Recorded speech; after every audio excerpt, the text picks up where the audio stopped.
এই ধর্ণা মঞ্চে উপস্থিত রয়েছেন আমাদের ঘাটাল সাংগঠনিক জেলার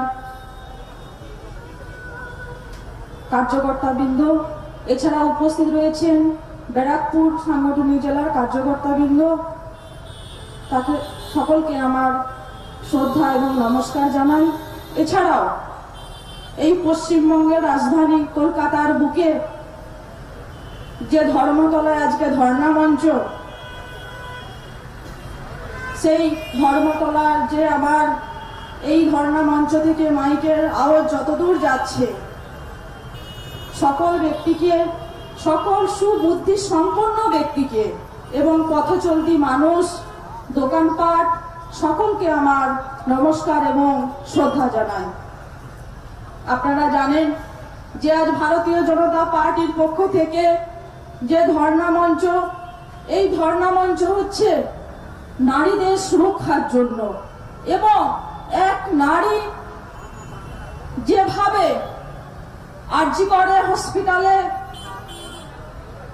তাকে ধর্ষণ করে নৃশংসভাবে খুন করা হয়েছে, তারই প্রতিবাদে সেই যে দোষী তাদের ফাঁসি এবং তাদেরকে সেই মহিলা অভয়া তার বিচারে এবং ন্যায় বিচারের জন্য যে আজকে ধর্ণা মঞ্চ, সেই ভারতীয় জনতা পার্টি কয়েকদিন ধরে ধর্ণা মঞ্চ চালিয়ে যাচ্ছে এবং যারা এই ধর্ণা মঞ্চে এসে উপস্থিত হচ্ছেন সকলকেও আমার যথাযথ স্থানে শ্রদ্ধা এবং সম্মান জানাই।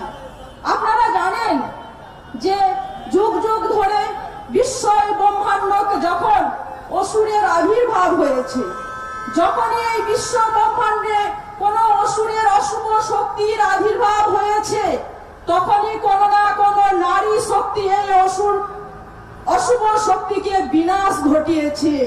কিন্তু আজকে আমরা পশ্চিম বাংলায় কি দেখতে পাচ্ছি? এই পশ্চিম বাংলায় নারীদের অধিকারের জন্য, নারীদের সুরক্ষার জন্য আজ পথে নেমেছে ভারতীয় জনতা পার্টি, পথে নেমেছে বিভিন্ন রাজনৈতিক দল, পথে নেমেছে বিভিন্ন সংগঠন, পথে নেমেছে বিভিন্ন সংগঠন দলও পথে নেমেছে। এছাড়াও আজ আমরা দেখতে পাচ্ছি আজ ইতিহাসের পুনরাবৃত্তি ঘটেছে এই পশ্চিমবঙ্গে, কারণ এর প্রতিবাদে এবং অভয়ার ন্যায় বিচারের জন্য সাধারণ মানুষ আজ পথে নেমেছে।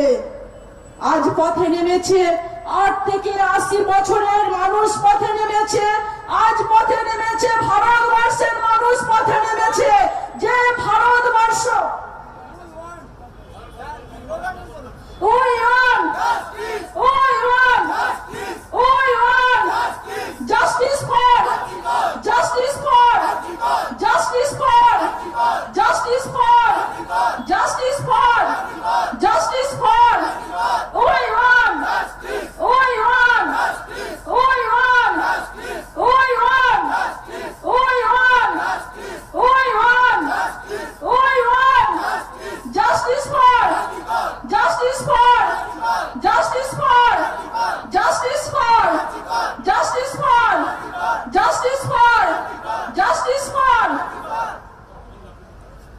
আপনারা দেখেছেন এই ভারতবর্ষের মধ্যে যে পশ্চিমবঙ্গ, আজ যে ভারতবর্ষ বিশ্বকে পথ দেখানোর জন্য এগিয়ে চলেছে, যে ভারতবর্ষ যে বিশ্বের দরবারে পৌঁছানোর জন্য এগিয়ে চলেছে, যে ভারতবর্ষ এই আমাদের যে প্রধানমন্ত্রী নরেন্দ্র মোদীজি যে ভারতবর্ষকে বিশ্বের সর্বোচ্চ আসনটা পাইয়ে দেওয়ার জন্য দীর্ঘ লড়াই করে চলেছেন, সেই ভারতবর্ষের মধ্যে পড়ছেন এই পশ্চিমবঙ্গ। আজ এই পশ্চিমবঙ্গে যে ঘটনা ঘটে চলেছে, সেই ঘটনার জন্য ভারতবর্ষের বুকে এই পশ্চিম বাংলার জন্য আজ গোটা বিশ্বের কাছে ভারতবর্ষকে মাথা নিচু করতে হচ্ছে। আমরা দুর্ভাগ্য যে এই পশ্চিম বাংলায় আমরা জন্মগ্রহণ করেছি এই মুহূর্তে মনে হচ্ছে। আপনারা জানেন আমরা 2011 সালে এক জগদ্দল পাথরকে আমরা উচ্ছেদ করে এক সরকার নিয়ে এসেছিলাম, সেই সরকারের নাম হচ্ছে তৃণমূল। তার সেই সময় আগেকারের বিরোধী দলনেত্রী ছিলেন মমতা বন্দ্যোপাধ্যায়। তিনি যে মনে করেছিলাম যে এই নেত্রীকে যদি আমরা পশ্চিমবঙ্গের যদি মুখ করতে পারি তাহলে পশ্চিম বাংলা বাঁচবে এবং সোনার বাংলায় পরিণত হবে, পশ্চিম বাংলার মানুষ নির্ভয়ে থাকবে এবং বিশেষ করে এই পশ্চিম বাংলার মহিলারা সুরক্ষিত থাকবে। কিন্তু আমরা 2011 পর যখন বিপুল ভোটে জয়ী করে মমতা বন্দ্যোপাধ্যায়কে আমরা মুখ্যমন্ত্রীর আসনে বসালাম, তখন আমরা কি দেখতে পেলাম? তখন থেকে আজ পর্যন্ত এখনো প্রায় 45,000 এই পশ্চিম বাংলার বুকে প্রায় 45,000 মহিলাদের উপর নিগ্রহের ঘটনা এখনো কোনো দোষীদের শাস্তি হয়নি। যে মহিলা মুখ্যমন্ত্রী মমতা বন্দ্যোপাধ্যায় মা মাটি মানুষের ডাক দিয়ে ক্ষমতায় এসেছিলেন পশ্চিমবঙ্গে, তখন আমাদের এই বাংলার মানুষ, তখন আমাদের এই পশ্চিম বাংলার মানুষের যে আবেগ, সে আবেগ দিয়ে পশ্চিম বাংলার মানুষ তখন বুঝেছিলেন না মমতা বন্দ্যোপাধ্যায় বোধহয় মাটির সাথে মিশে কাজ করবেন, মানুষের সাথে থাকবেন। কিন্তু আজ পর্যন্ত আমরা কি দেখতে পাচ্ছি? আজ মায়েদের চোখে জল দেখতে পাচ্ছি। আজ মায়েরা রাস্তায় কোথাও না কোথাও, গ্রামগঞ্জে কোথাও না কোথাও মায়েরা মহিলারা ধর্ষণ হচ্ছে, খুন হচ্ছে। তখন এই বাংলার মুখ্যমন্ত্রী এই মমতা বন্দ্যোপাধ্যায় তখন উনি বলছেন এইগুলো ছোট্ট ঘটনা। যখন 2012 সালে এই পার্ক স্ট্রিটে যখন গাড়ির মধ্যে যখন এক মহিলাকে শ্লীলতাহানি করা হয়েছিল, তখনকার আইপিএস অফিসার ছিলেন দময়ন্তী সেন। তখন তিনি এই ঘটনাটাকে নিয়ে তিনি যখন ন্যায়ের জন্য এগিয়ে এসেছিলেন, যখন পশ্চিমবঙ্গে তোলপাড় হয়েছিল, তখন এই মমতা বন্দ্যোপাধ্যায় দময়ন্তী সেনকে এখান থেকে ট্রান্সফার করে দিয়েছিলেন। কারণ ওনার মেরুদণ্ডটা সোজা ছিল, ওনার শিরদাঁড়াটা সোজা রেখেছিলেন। আজ মানুষ দিশেহারা, আজ মানুষের কোনো কর্মসংস্থান নেই, মানুষ আজ কর্মসংস্থানহীন হয়ে পড়েছে। যে সরকারকে আজ ক্ষমতায় নিয়ে এসেছিল, একজন মহিলাকে ক্ষমতায় নিয়ে এসেছিল, যে কি ভুল করেছে তারই প্রতিদান দিতে হচ্ছে। আজ বাড়ির মা বোনেদের সম্মান রক্ষার্থে ব্যর্থ হচ্ছে। আজ মাটি রক্তাক্ত, আজ মাটি রক্তাক্ত। ভারতীয় জনতা পার্টি বিরোধী দল করার জন্য আজ ভারতীয় জনতা পার্টির প্রায় 200 উপর কার্যকর্তাদেরকে এই মাটিতে রক্তাক্ত অবস্থায় মেরে ফেলা হয়েছে। আজ এই পশ্চিমবঙ্গের মাটি কোন না কোন গ্রাম অঞ্চলে কোথাও না কোথাও তৃণমূলের যারা কর্মী নেতারা রয়েছে, ভারতীয় জনতা পার্টির কর্মীদের উপর অত্যাচার করছে, কোথাও গলায় দড়ি দিয়ে গাছে টাঙিয়ে দিচ্ছে, কোথাও মেরে মাটি চাপা দিয়ে দেওয়া হচ্ছে। এই হচ্ছে আজ পশ্চিমবঙ্গের পরিস্থিতি। আজ যে মমতা বন্দ্যোপাধ্যায় পরিবর্তনের ডাক দিয়েছিল, সেই পরিবর্তন কোথায় হয়েছে বন্ধু? আমি বলতে চাই পরিবর্তন এই পশ্চিম বাংলার হয়নি, পরিবর্তন হয়েছে তৃণমূলের নেতাদের হয়েছে। তৃণমূলের নেতাদের একতলা থেকে 2 তলা 3 তলা বাড়ি হয়েছে। এই যে তৃণমূল সরকারের যারা নেতারা রয়েছেন তাদের বান্ধবীতে বেশি পরিমাণে বান্ধবী হয়েছে। এই তৃণমূলের নেতাদের একতলা থেকে 2 তলা যেমন বাড়ি হয়েছে, তেমনি সম্পত্তির পরিমাণ বেড়েছে বন্ধু। আর যারা এই সরকারটাকে ক্ষমতায় নিয়ে এসেছে ভোট দিয়ে, যে ভোট মানুষের গণতান্ত্রিক অধিকার, সেই গণতান্ত্রিক অধিকারকে কাজে লাগিয়ে ছলনার মধ্যে দিয়ে আজ এই পশ্চিমবঙ্গে যে ছলনার মধ্যে দিয়ে তিনি যে মুখ্যমন্ত্রী হয়েছেন, আজ মানুষকে যেভাবে ছলনার মধ্যে দিয়ে ফেলে যে ভোট নিয়েছে, সেই তার ফলপ্রসূতি আজ আমরা দেখতে পাচ্ছি। আমরা বলতে চাই যে আপনি যে আমাদের জুনিয়র ডাক্তাররা যে স্বাস্থ্য ভবনের কাছে যে ধর্নায় বসেছেন, আপনি এসে বলছিলেন যে দোষী আমার শত্রু নয়, দোষী আমার মিত্র নয়, দোষী আমার বন্ধু নয়, দোষী আমার শত্রু নয়। আমি এই ধর্ণা মঞ্চ থেকে আমি মমতা বন্দ্যোপাধ্যায়কে বলতে চাই, মাননীয়া, তাহলে এই পশ্চিম বাংলার দোষীরা আপনার কে হয়? আপনি প্রশ্ন রাখতে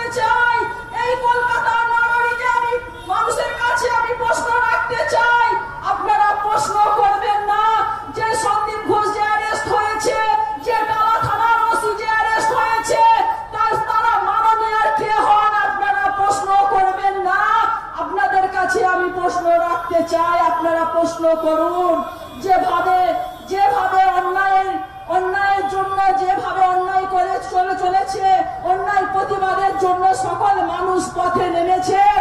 শুধু এই মোমবাতি মিছিল করে নয় বন্ধু, শুধু এই মোমবাতি মিছিল করে নয়, পশ্চিমবঙ্গের এখন যে পরিস্থিতি, যে মমতা বন্দ্যোপাধ্যায় তার পুলিশকে কাজে লাগিয়ে একের পর এক মানুষকে অ্যারেস্ট করছে, যারা আরজি করার বিষয় নিয়ে অভয়ার বিচারের দাবিতে, অভয়া কাণ্ডের যে আরজিকর কাণ্ডের দোষীদের ফাঁসির দাবিতে যারা পথে নেমেছে তাদেরকে অ্যারেস্ট করছে বন্ধু।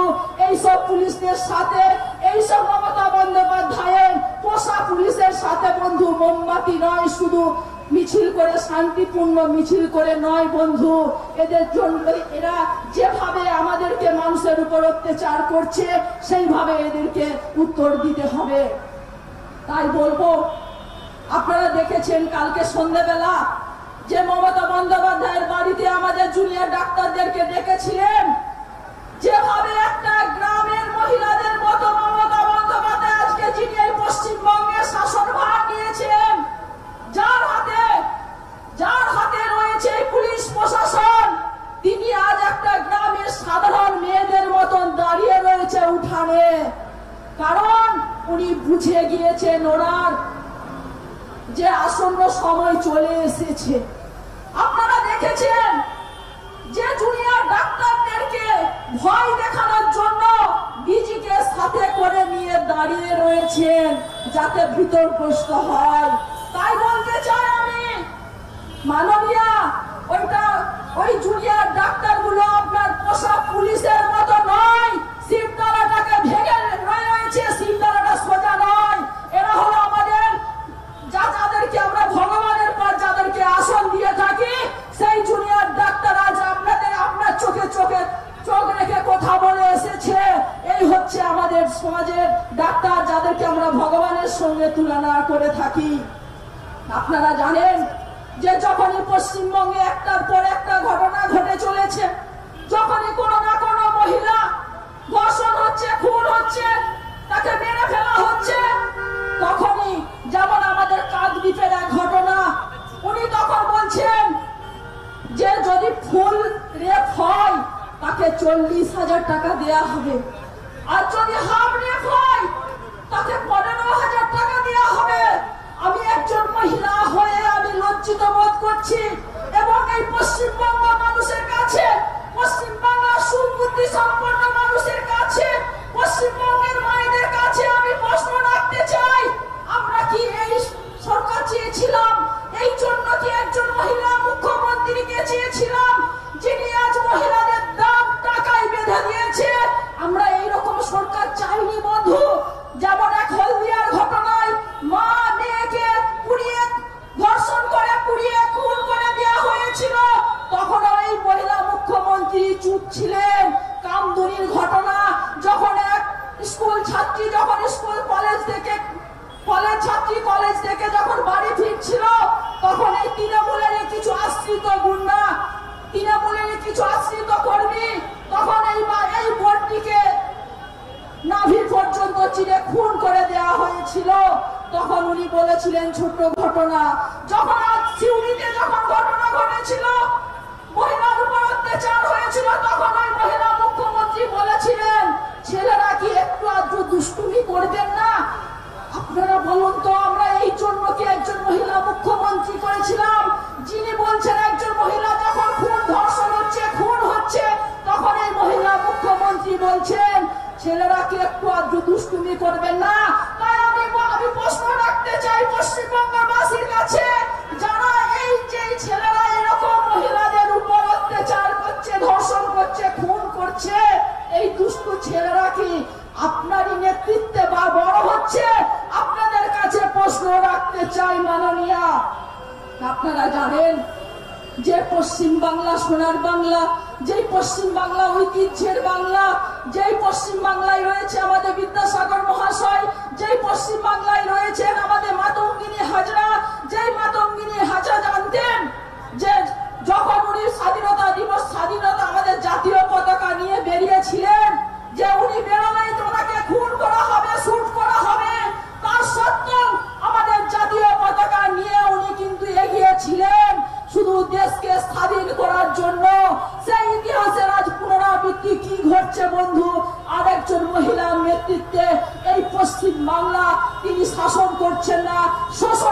পরিণত করেছেন, আজ মানুষকে শোষণ করে চলেছেন। তাই আমি বলতে চাই বন্ধু, আর বেশি দেরি নয়, আপনারা আর ঘুমিয়ে থাকবেন না, আর ঘুমিয়ে থাকবেন না, এবার জেগে উঠুন। শুধুমাত্র একজন মহিলার জন্য, তার এই তৃণমূল যে দল করছে তার আশ্রিত নেতা মন্ত্রীদের জন্য, তিনি যে পুলিশদেরকে আশ্রিত করে রেখেছেন, যে পুলিশদেরকে মেরুদণ্ডহীন করে রেখেছে, যে পুলিশদেরকে তার কর্মী হিসাবে পুষে রেখেছেন, তাদের বিরুদ্ধে এবার লড়তে হবে।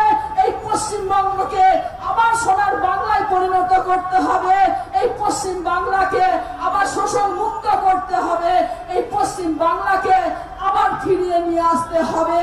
তাই বলবো, সকলে এগিয়ে আসুন। শুধু এই ধর্ণা মঞ্চ নয়, যতদিন না দোষীদের শাস্তি হচ্ছে, যতদিন না দোষীদের ফাঁসি হচ্ছে, যতদিন না মাননীয় মুখ্যমন্ত্রী পদত্যাগ করছে,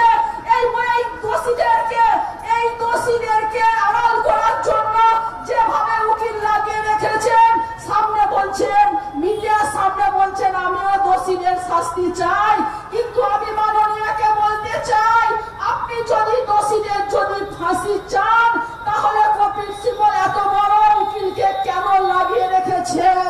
তার সাথে এখনো 24 জন উকিলকে কেন লাগিয়ে রেখেছেন? দোষীদেরকে আড়াল করার জন্য আপনাকে উত্তর দিতে হবে মাননীয়া। এর উত্তর এই পশ্চিম বাংলার সাধারণ মানুষ নেবে, এর উত্তর ভারতীয় জনতা পার্টি নেবে। তাই আমি সকলকে আবারও যথাযথ স্থানে শ্রদ্ধা সম্মান জানিয়ে আমার এই বক্তব্য শেষ করছি। ধন্যবাদ।